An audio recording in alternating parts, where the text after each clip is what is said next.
భూమి సడన్ గా తిరగడం ఆగిపోతే నీ నోట్ల నుంచి ఒక్కటి కూడా మంచి మాట రాదా అని అనుకోకండి.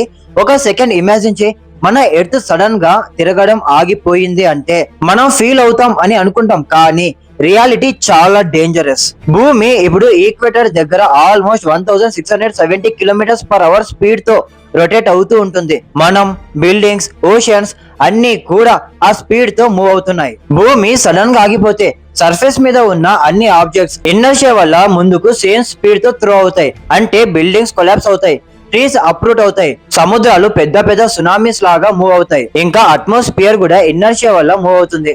అంటే సూపర్ పవర్ఫుల్ విండ్స్ క్రియేట్ అవుతాయి. 1000+ కిలోమీటర్ స్ట్రోమ్స్ లైఫ్ ఆల్మోస్ట్ ఇంపాసిబుల్ అవుతుంది. ఇంకో ట్విస్ట్ ఏంటి అంటే భూమి తిరగడం ఆగిపోతే ఒక సైడ్ పర్మనెంట్ గా డే లో ఉంటుంది, ఇంకో సైడ్ పర్మనెంట్ నైట్ అయిపోతుంది. ఒక సైడ్ ఎక్స్ట్రీమ్ హీట్, ఇంకో side extreme cold. Climate total గా చేంజ్ అయిపోతుంది. గుడ్ న్యూస్ ఏంటి అంటే ఎర్త్ ఇలా సడన్ గా ఆగిపోయే ఛాన్స్ ఆల్మోస్ట్ జీరో. స్లోగా మిలియన్స్ ఆఫ్ ఇయర్స్ లో తిరిగే స్పీడ్ కొంచెం తగ్గుతుందేమో, కానీ సడన్ గా స్టాప్ అవ్వడం జరగదు.